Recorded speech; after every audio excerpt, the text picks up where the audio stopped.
If you're ambitious yet feel both overwhelmed and guilty because there's so much to do, yet you're not quite nailing any of it, you might just be what's called unintentionally imbalanced.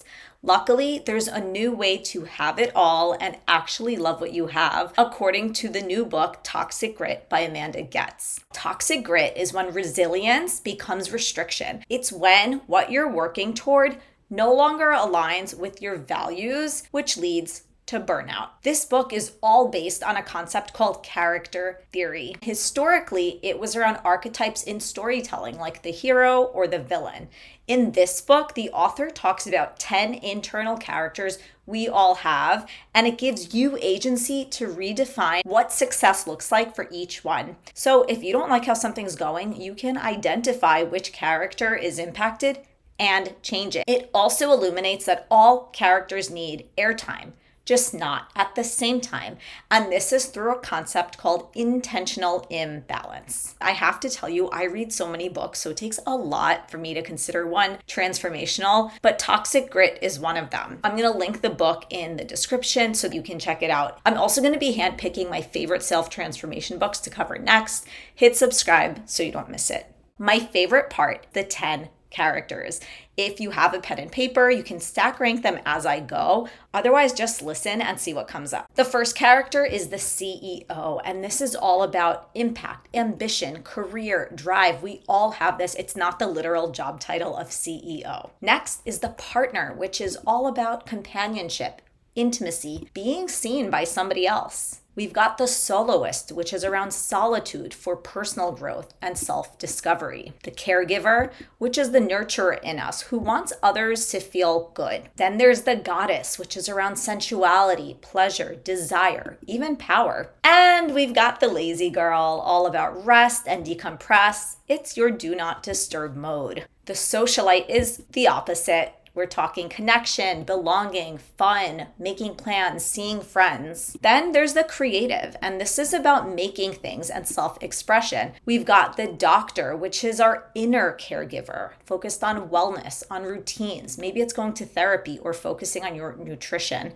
And finally is the explorer, which is all about curiosity, novelty, whether it's checking out a new coffee shop in your neighborhood to taking a huge trip internationally. Again, we have needs for all of these characters. So pause for a moment and think, which characters are getting the most screen time in your life right now? Which ones secretly want more airtime? A common trap with these characters is what the author calls the big three. It's something that a lot of ambitious women struggle with because these are three characters that tend to dominate: the CEO, the partner, and the caregiver. And there's so much in the book around navigating these, from how to transition from one to the other, how to create balance. The idea is that when these characters take over, women feel like they're failing at all three.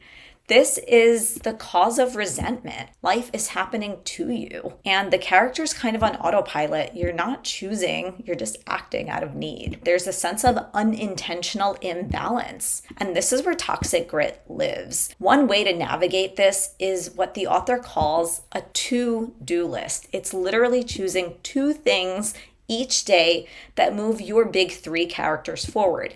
And if your big 3 look different than the 3 that are in the book, use the big 3 that are relevant to you. Here's an example from the book so you could get an idea of what that can look like. Now, regardless of the big 3, all of our characters have a spectrum of how much spotlight they get.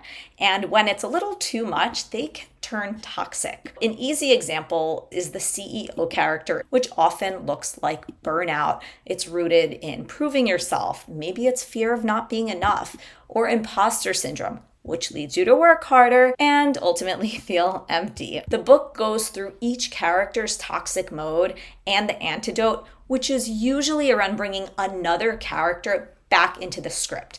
And the reason for this is because going overdrive in one character tends to create character loss in others. So if we continue with the CEO example, when this character is in overdrive, there tends to be a loss to the creative in you, the explorer, and the goddess. So it's all about finding ways to write them back into your script, There's a lot of emphasis on how your life is kind of like a movie and you're the director, which is really cool to have that agency and control for what's important to us and what our vision is, which is something I'm going to come back to.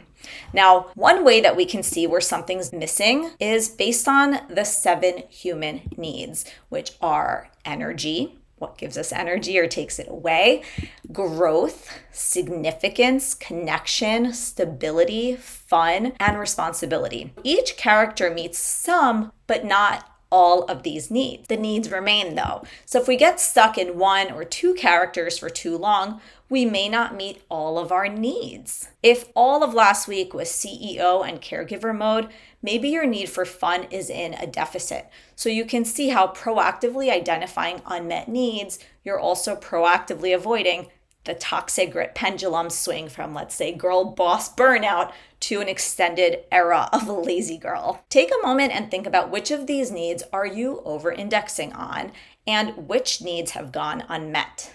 Which characters could you prioritize to meet those needs? This is where intentional imbalance, the second part of the book, comes in. The idea is that just like a movie can't have 10 main characters on screen at all times, you also can't give each of your 10 characters equal time. The keyword here is intentional. Imbalance should happen by you, not to you. And it's based on what season of life you're in right now. To help figure out which characters should be written onto the main plot line, there are 2 exercises.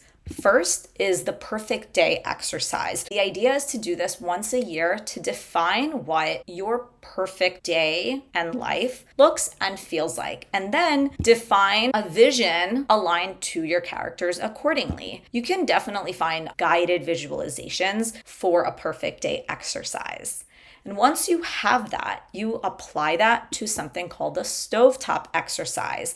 And this is where you choose which characters are on the front burner, the back burner, and get cameos. You could do this about once a month just to see what season you're in and which characters need to be rotated in or out for that intentional imbalance. Another way that I like creating intentional imbalance is through the lens of energy. If you've watched any of my videos, you know that I'm all about energy. The truth is, some characters give us energy, maybe that's the explorer, and others take energy, like the caregiver. You can think about the energy exchange for each character and try to select which characters go on your stovetop accordingly. Now, you might know which characters are on your stovetop, which is huge. You still need to make it happen. So now it's time to define or redefine what success looks like for each one. The book walks you through how to set something called OKRs, which I'm all too familiar with because it's literally what we used at Google to set goals. The O in OKR stands for objective, and this is the what. It's aligned to the values for that character. The KR stands for key results, or the how, and something that's measurable. So let's bring this to life. Let's use the example of the partner character. An objective could be adding more play and intimacy, so the what. And the key results could be trying a new date night experience per month, which is the measurable how. Another way to make things happen are boundaries. To let your chosen characters shine and progress their plotline forward, because each character has its own plotline, you also have to set boundaries that you honor, because weak ones are the highway to resentment. And strong boundaries give clarity and agency and enable progress. And of course, you have to manage expectations. So you communicate your character's priorities and boundaries with everyone relevant, your partner, your kids, your family, your boss, whoever needs to know so that they can have context and help support you. Consciously choosing which characters are primary for this season helps you feel less guilt about what you aren't doing because you are intentionally making a choice that aligns to your vision. There are also some tips to use the time you have for all your characters, like taking back your 5 to 9. For many of us, our CEO is probably dominating our 9 to 5. And the idea of taking back your 5 to 9 is when you give your spotlight to your other characters. It's a form of a boundary. Now, with all of this doing, it's so important to also incorporate rest. I like to call it a sacred pause. The author calls it a spin cycle. Proactive rest is actually more efficient than reactive rest. Letting your lazy girl out occasionally minimizes the risk for generalized exhaustion or burnout, which will then take a much longer time to recover from. That was a lot, and oh my God, there's so much more. I've got lots of things highlighted and underlined that I literally am going back to incorporate systems into my routines. If I were to wrap it up, toxic grit is all about intentional imbalance through character theory. It's the idea that you are allowed to be many things, just not all at once. And there are so many tools to help you rewrite your script based on what's important to you and feels good. If you want to read the book, I've linked it below. For more book recaps and learning how to elevate your life, hit subscribe. Thank you so much for watching. I hope this helps you through some toxic grit tendencies, and I can't wait to see you in the next one.